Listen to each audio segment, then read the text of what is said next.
Deep in the northern wilderness, far beyond any marked trail or common road, there are places the modern world has quietly forgotten. Places left off maps, swallowed by forests so ancient and so dense that even sunlight struggles to find a path through their towering canopies. Places where the silence feels heavy, almost aware, as if the trees themselves are listening. This story begins with one of those places. It begins with a village whose existence most people still deny today. A settlement isolated by both distance and time, hidden among endless pines and cold, unforgiving mountains. A village that seemed frozen in an older century, untouched by electricity, industry, or the predictable rhythm of modern life. Those who lived there had no desire to leave, and those who stumbled near it by accident rarely returned with clarity. If they returned at all, I didn't go looking for it. It found me. My involvement started with an old journal I discovered in an abandoned ranger's cabin deep in the national forest. The cabin itself had been reclaimed by nature, moss creeping up its walls, roof sagging under decades of storms, windows eaten by frost. I was documenting historical ranger stations for an independent research project, hoping to create a series on forgotten wilderness outposts. The cabin was supposed to be just another relic, but that journal changed everything. It lay half buried under rotted floorboards, wrapped in waxed cloth that had somehow survived the years. Faded handwriting covered the cover. Warren Holley, Field Notes. The last date written inside was from the early 1970s, a ranger who had vanished during a routine survey. The official reports claimed he likely drowned in one of the icy rivers during spring melt. His body was never found. Inside the journal, the entries began normally.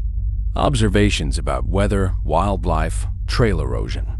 But near the middle, his tone shifted. He described strange noises at night, not animals, not wind.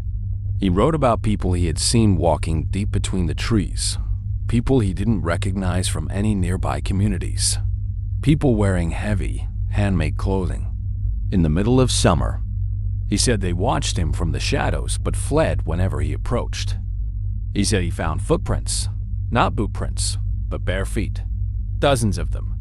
And then he wrote a name, a village called Graylight Hollow. It wasn't a name anyone alive in the region recognized. Not local historians, not Forest Service veterans, not tribal cultural experts. The name didn't exist in any archives. Yet Warren insisted it was real. He said the people living there avoided outside contact and interacted only when necessary. But his final entries hinted at something darker, something he couldn't fully describe. His last paragraph was just one line. If you ever find Graylight Hollow, do not stay past dusk. That was the final sentence. After it, the journal simply ended. Most people would have left it at that, but I couldn't. Not when I stood in the same woods where Warren Holley had disappeared. Not when his warnings seemed more like a plea than a note. And not when I discovered a hand-drawn map tucked into the back pocket of the journal, rough, incomplete, but unmistakably pointing deeper into the wilderness. I followed it. Not immediately, not without preparation, but eventually the pull became too strong to ignore.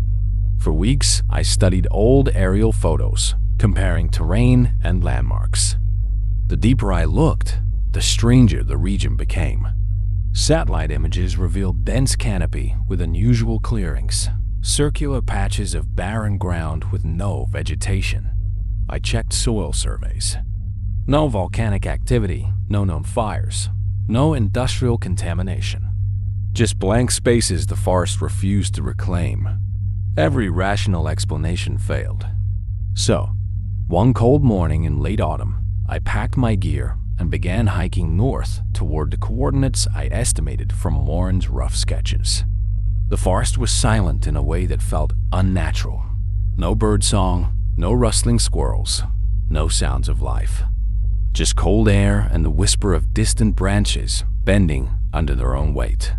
I traveled alone for 2 days before reaching the first sign that the journal wasn't a delusion. It was a wooden totem, a weathered post carved with intersecting geometric shapes, standing in a shallow creek. It wasn't like any indigenous design I had seen documented. It was older, rougher, but unmistakably intentional. And although the wood was gray with age, the carvings felt sharp, as if someone had touched them recently. Beyond the totem, the forest changed. The pines grew unnaturally tall, bending inward until their branches interlocked overhead like an archway. Moss draped from them in long, ragged strips. The trail, if it could still be called a trail, narrowed, forcing me to push through brush that felt colder than the air around it. I experienced the sensation of being watched more than once, though I found no footprints in the mud. On the morning of the third day, the forest opened into a valley, and I saw it, Graylight Hollow. The village was far smaller than I expected, only a handful of wooden dwellings scattered along a narrow riverbank. Smoke rose from chimneys, but in thin, wavering lines as if the fires beneath them burned weakly. The roofs were steep, made of interwoven branches and bark slabs. No signs of machinery, metal, or modern tools. Everything looked handmade, carved, tied, assembled by hand. I studied the village from a ridge for more than an hour, watching for any movement, but the place was silent. No people walking between the houses, no children playing, no animals tied to posts, no signs of life beyond the faint smoke.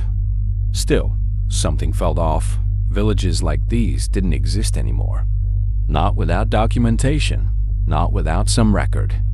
Isolation alone couldn't explain it. There was an emptiness in the air around it, like a place frozen between moments. I descended the ridge cautiously, making my way through tall grass. The river smelled of iron, almost metallic, and the stones along its edge were unnaturally smooth, worn more by something dragging across them than flowing water. The homes stood with their doors slightly ajar, swaying in the wind as if someone had just walked through them. But when I approached the first doorway, the air inside felt colder than outside. The interior was simple: wooden table, rough bedding, bundles of dried herbs hanging from rafters. Everything was covered in a thin layer of dust, yet nothing looked abandoned. Cups still sat on the table, blankets folded neatly, tools laid out as if someone planned to use them again. I checked the next house, and the next, all of them the same. Signs of life without the presence of life. The further I walked, the stronger the sensation grew, a heavy, pressing weight in my chest, as if the village itself didn't want me breathing its air. The silence felt wrong. Even abandoned places have sounds: shifting wood, distant wind, the echoes of nature returning. But here, nothing. It was as if sound refused to enter. At the edge of the settlement stood a larger structure, shaped like a longhouse with thicker wooden walls. Inside, I found the first sign of something truly disturbing. The walls were covered in carvings, spirals, branching symbols, intersecting lines forming patterns that seemed to pulse when viewed from the corner of the eye. They resembled the shapes on the creek totem, but more elaborate and more frantic. In the center of the floor was a circular depression filled with ash. My flashlight caught faint scorch marks radiating outward. Something had burned intensely here, far hotter than a cooking fire. And nearby, I found objects that made no sense in a pre-industrial settlement. Small clay masks shaped like human faces with hollow eyes. Bundles of animal bones tied together with hair. Cracked stones etched with symbols that vanished when touched. Everything suggested ritual. But ritual for what? As I knelt to inspect the ash pit, I noticed something carved on the floorboards. A phrase in English, crude, almost trembling. "Dusk is not safe." My heart pounded. The same warning in Warren Hale's journal. But the sun was already beginning to fall behind the ridgeline. The shadows stretched long between the homes, merging into a dim haze. The air grew colder, thicker, almost humid.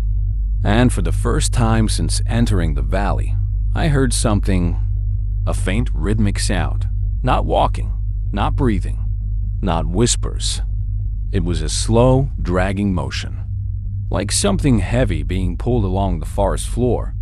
It came from beyond the village, deeper into the trees on the far side of the river. The sound grew louder, closer, dragging, scraping, dragging again. Something was coming. My instincts told me to leave immediately. But curiosity, the same dangerous curiosity that had brought me here, forced me to step toward the trees. The forest beyond the river was darker, almost unnaturally so.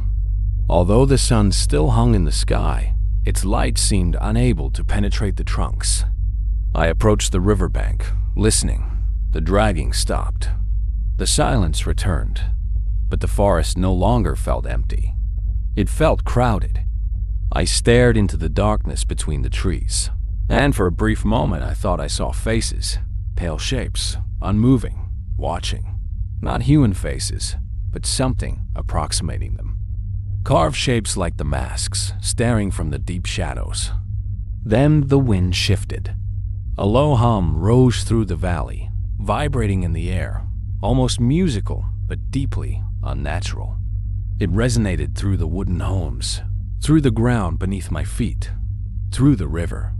It sounded like a distant chant, but too distorted to be human. The last rays of sunlight touched the treetops, and the air grew colder still. And then the village changed. Every door in the settlement began to close on its own. Slowly, quietly, each one swung inward until the wooden frames sealed with soft thuds. The chimneys stopped smoking. The air stilled. It felt like the entire place was holding its breath, waiting for something inevitable. I suddenly understood the warnings. I suddenly understood why no one stayed past dusk. The forest no longer felt like an environment. It felt like a presence, something ancient, something patient, something that lived in the deep woods long before any settlers carved out this hidden place. The first true sign of movement came from behind me, inside one of the houses I had already inspected. A soft creak, too deliberate for wind, then another, and another.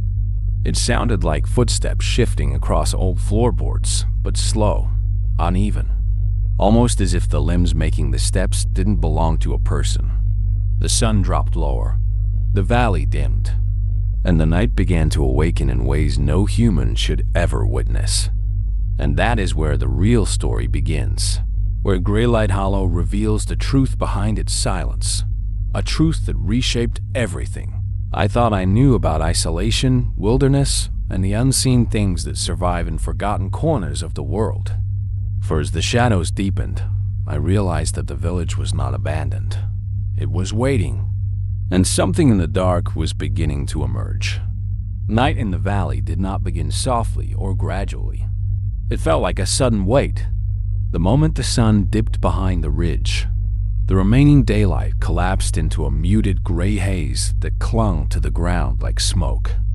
The shadows thickened, stretching across the village in long, unnatural streaks.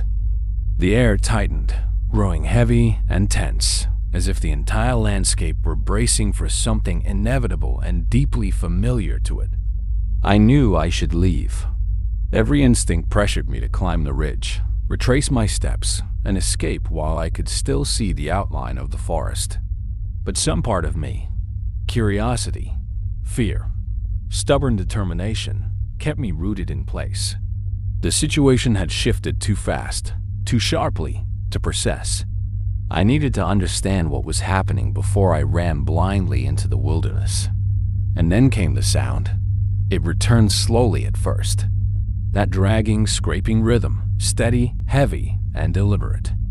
It echoed faintly from the tree line across the river, like something enormous pulling itself forward through underbrush that resisted every inch of its movement.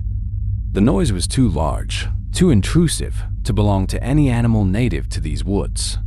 The trees trembled, not visibly, but subtly, the way a floor vibrates when something massive moves on the other side of a wall.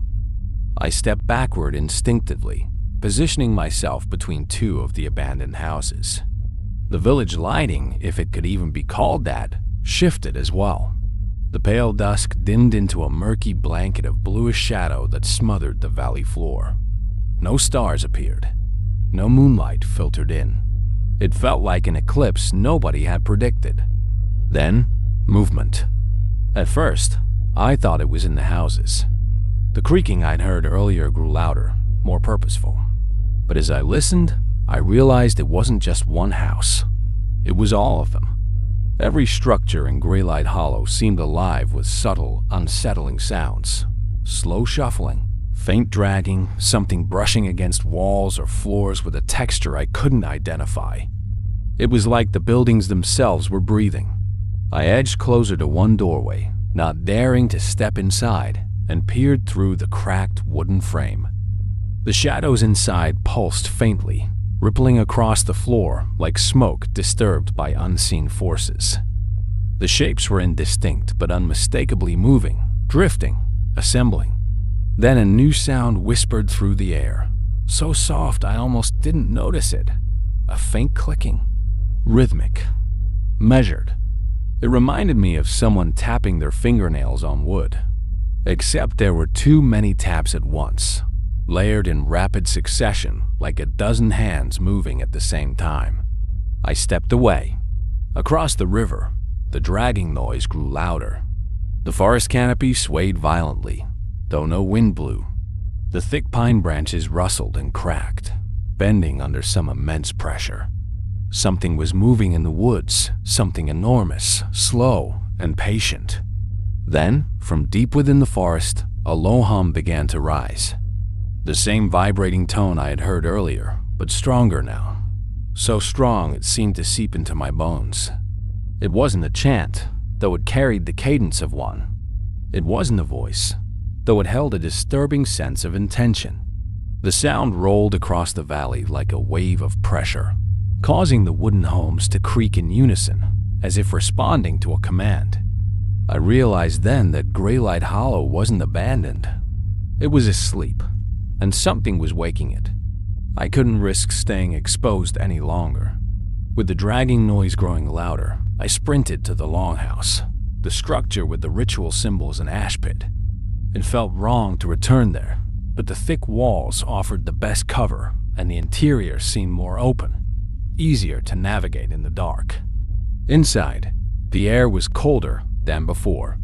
The carvings on the walls appeared sharper, almost glowing faintly in the dim light filtering through cracks in the roof. I pressed myself behind a support beam near the corner, crouching low, trying to control my breathing. The dragging noise stopped. For several seconds, nothing stirred. The village remained silent, except for the low hum reverberating through the valley. Then I heard water splashing, the slow, deliberate movement of something crossing the river. The sound of heavy mass displacing water in deep, rhythmic motions. Then, a thud on the riverbank. Then another. Whatever it was, it had reached the village. My pulse pounded in my ears. I tightened my grip on my flashlight, but didn't dare turn it on. The slightest noise now felt like an invitation to something unknowable. I sat perfectly still as the faint outline of a shape began to appear through a crack in the longhouse wall, a silhouette moving between the houses. It was tall, much taller than a human. Its upper body moved with an uneven rhythm, rising slightly with each drag, then collapsing forward again. The shape of its limbs was wrong. Too long, too narrow, like branches stripped of bark. It moved slowly toward the center of the village, then stopped. The low hum in the valley deepened, and the houses responded. I heard the wooden frame shift, not from wind, but from something internal. Boards bending subtly, floor joists groaning as if weight had been added. Something was assembling inside them, something that had been dormant but not dead. The clicking inside the homes grew louder, faster, like dozens of tiny limbs tapping against wood. A cold realization hit me. The people of Greylight Hollow had not simply vanished. They had become part of the village itself. A final stage of isolation so extreme that the boundaries between human and home had dissolved, absorbed, merged, hidden in the structures until nightfall called them forth. The tall figure outside extended one long limb toward one of the houses. The shadows in the doorway surged forward, rising like a column of smoke but moving with an unnatural coordination. The shapes latched onto the tall figure with clicking, chattering motions, as if greeting it or responding to a shared command. More shadows poured from other houses. Dozens. Each one molded from darkness, but with an unmistakably human outline. Arms too thin, heads too narrow, torsos stretched unnaturally tall. Their movements were fluid but jerky, like puppets pulled by invisible strings. They gathered around the tall figure in the center of the village, not with hostility, but with reverence. The tall figure lowered its head, and the hum in the valley shifted again, rising in pitch, tightening, vibrating the ground beneath me. Dust fell from the ceiling beams. The carved symbols on the walls pulsed lightly, almost breathing in time with the sound. I didn't understand the ritual unfolding outside, but I understood the purpose. This place was not meant for the living.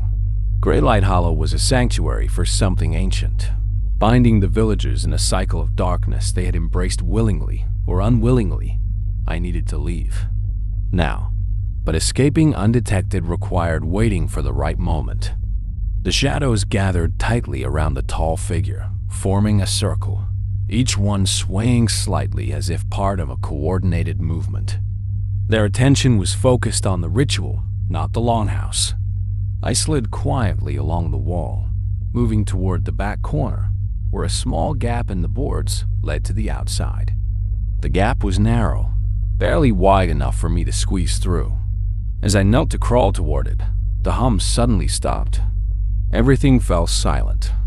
The sudden absence of sound was more terrifying than the hum itself. It left the air hollow and tense, as if the entire valley were waiting for something to happen. Then came a new noise, soft footsteps, light, human, approaching the longhouse. Not the dragging of the tall figure, not the clicking of the shadowed villagers. These footsteps were careful, almost hesitant, and very close. I pressed myself flat to the floor, barely breathing. A faint outline appeared in the doorway, the silhouette of a person.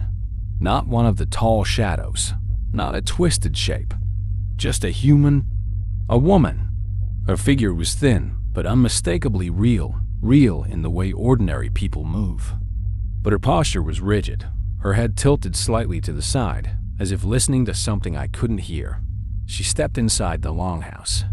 Her feet made no sound on the wood. Her hair was long and tangled. Her clothes were handmade, like the villagers.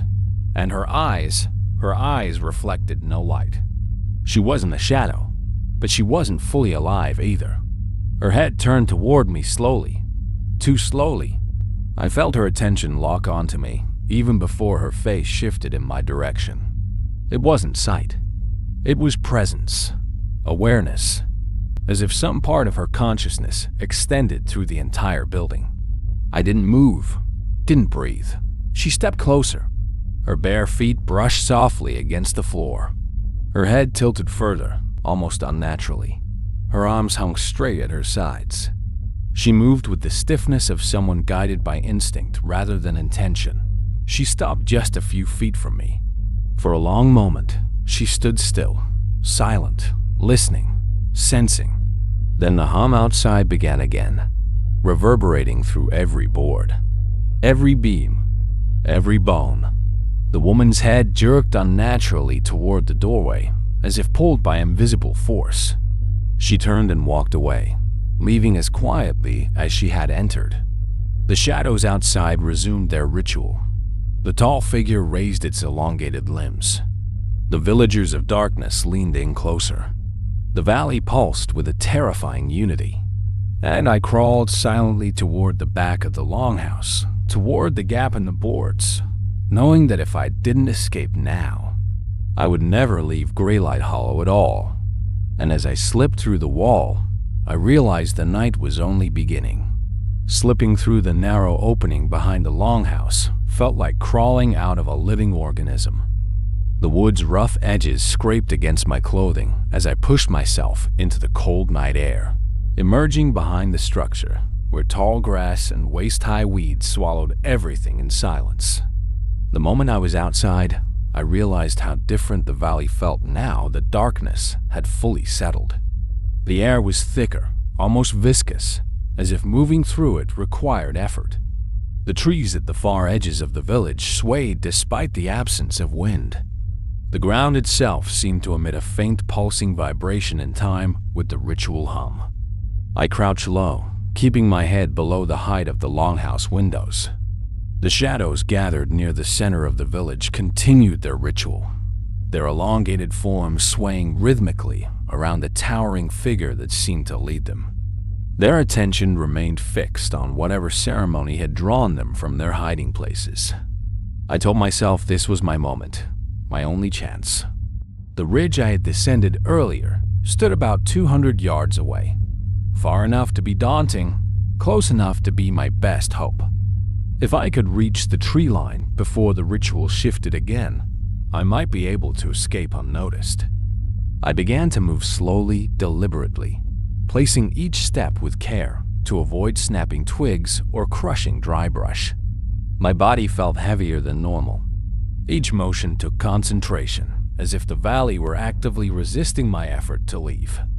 Halfway to the tree line, the humming grew louder. My muscles tensed unconsciously. I froze, sinking into the grass. The hum didn't just fill the air. It entered my chest, pressing against my ribs with rhythmic pressure. The ritual was intensifying. I risked a glance over my shoulder. The shadows had tightened their circle. The tall figure at the center had lowered itself until it nearly touched the ground. The movement looked like a bow or a submission. A faint shimmer pulsed through the air around them, distorting the edges of their forms like heat rising from asphalt.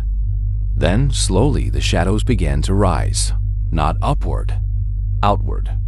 Their limbs elongated, stretching unnaturally far, bending at angles that defied anatomy. They were growing, expanding, adapting to the dark. Their heads lifted, revealing hollow, mask-like faces that resembled the clay artifacts inside the longhouse. The ritual was not a gathering. It was a transformation. The tall figure beckoned them with a slow, deliberate motion of its arm, not a hand gesture, but a sweep of its entire limb, like a branch bending under the guidance of a storm. And the shadows responded. They turned toward the forest, toward the direction I was heading. Panic surged through my chest. I pressed myself lower into the earth, barely daring to breathe. The shadows began to drift toward the tree line, covering the same path I intended to take. They moved silently, gliding above the ground rather than walking. Their shapes slipped between the houses, melting into the deeper blackness of the forest's edge. I wasn't just running from a village. I was trying to outrun something that owned the night itself. When the last of the shadows disappeared into the woods, I exhaled slowly, forcing myself to stay still until the ritual hum stabilized again. It was quieter now, fading back to a low drone as if the tall figure was satisfied with its followers' dispersal. This was my chance, a narrow window, an opening before they circled the valley. I rose into a crouch and moved swiftly toward the trees. My steps were controlled but urgent. Each second felt like it carried the weight of life or death. 10 yards from the tree line, I heard something, a soft crack, like a small branch breaking under a footstep, not mine. I froze instantly. The sound had come from the woods ahead, a spot directly in the path I needed to take. Something was there.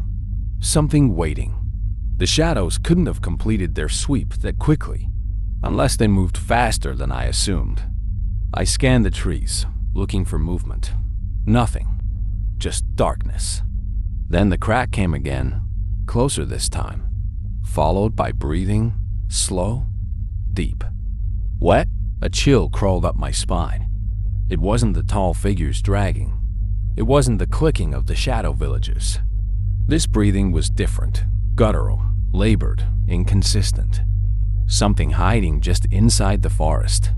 Something waiting for me to cross the threshold. I stepped backward carefully, my foot brushing against a patch of dry grass. The faint rustle caused the breathing to stop. For several seconds, the forest held its breath with me. Then, a single step, soft, intentional. Whatever hid there had reacted to my movement. My escape plan collapsed instantly. I couldn't enter the forest if something guarded the path. I needed a new strategy, but the village wasn't safe either, not with the ritual unfolding and the tall figure commanding the night. I looked left, then right. The river. It flowed quickly, but not dangerously. If I crossed it, I could bypass the creature waiting in the trees. The far bank rose into a small slope that led up toward the ridge.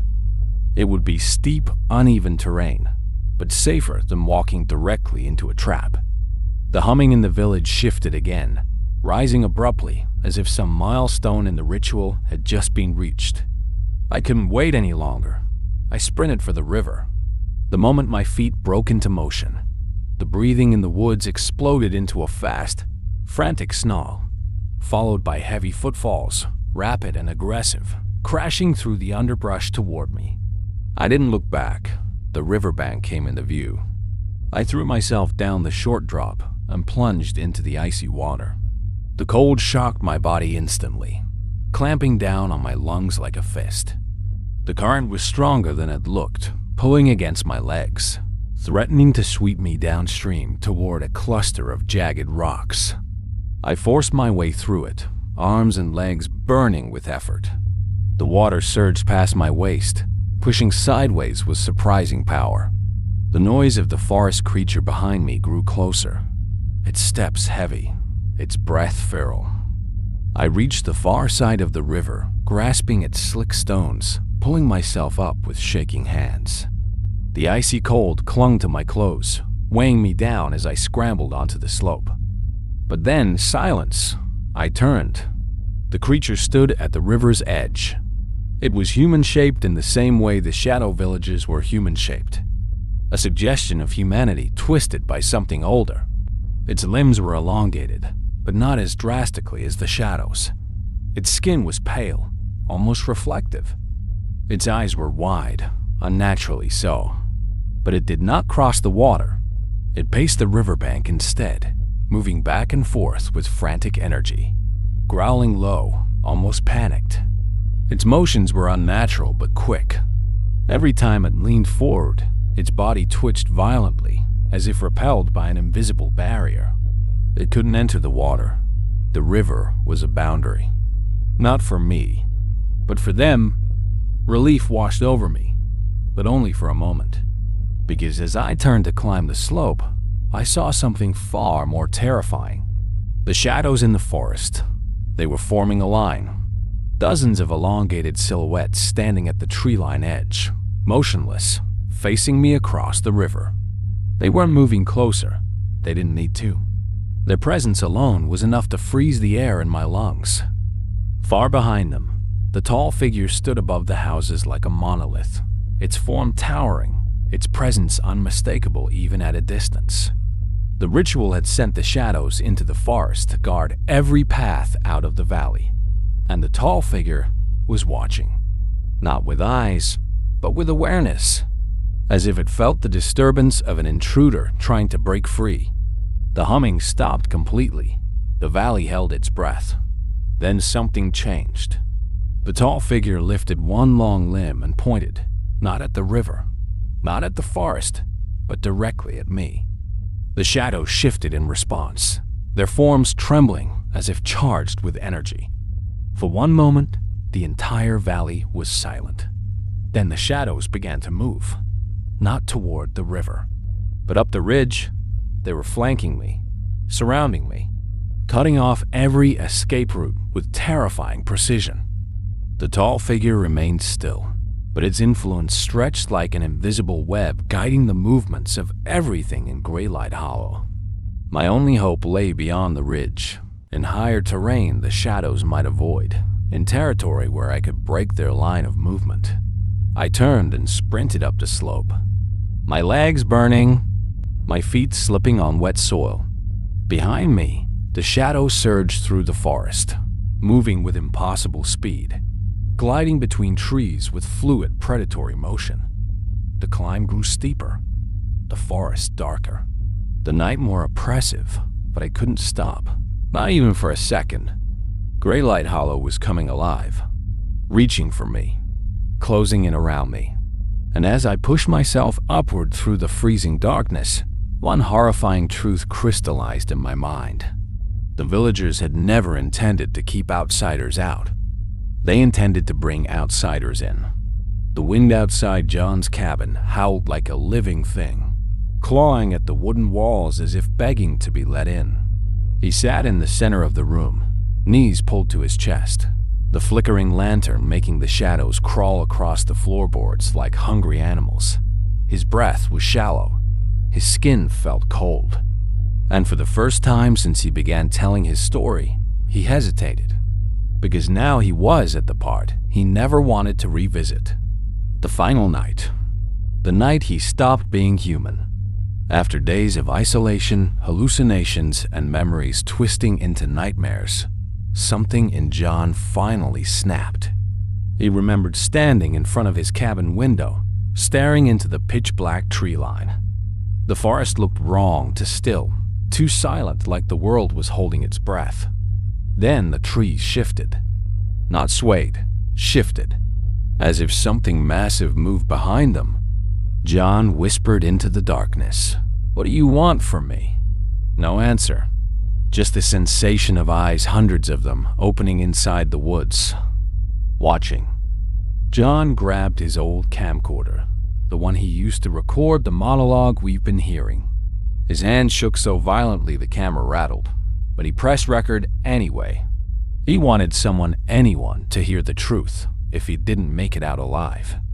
You can hear his voice in the recording. If anyone finds this, don't stay here. Don't listen to the forest. It remembers things humans aren't meant to recall. It feeds on what we forget. He turned the camera toward the window. At first, the glass reflected only darkness. Then, a face appeared. A pale imitation of John's own face. Empty eyes. A slack, rotting grin. Like the forest had grown a version of him, it smiled wider. Then the glass cracked. The door groaned, but John wasn't near the door. The wood stretched inward, bending like something was pressing against it. Each push made the hinges scream. Dust rained from the ceiling. Every instinct told John to run, but his legs wouldn't move. Then, bang, the door flew open. Not broken, just opened, as though something invisible turned the handle, and stepped inside. John's voice, shaking, barely audible. No. The shadows poured into the room like smoke. The lantern went out. Everything went black. The forest had taken shape inside the cabin. Branches unfurled across the ceiling. Roots crept across the floorboards. And the face, the same pale version of John, leaned inches from him, whispering in a voice that sounded like his own layered over hundreds of others. "We remember you?" Then everything went silent. Completely silent. Days later, rangers found John's cabin. Empty. No sign of struggle. No body. Just the camera sitting on the table, still recording until the battery died. In the final frame, you can see the window. The glass is unbroken, but reflected in it, behind the empty room, is the forest. And in the forest, barely visible between the trees, a face. John's face, smiling, waiting, as if the forest wasn't done with him, as if it was only getting started. If you reached this far into the story, don't forget to subscribe. Leave a like and comment where are you watching from.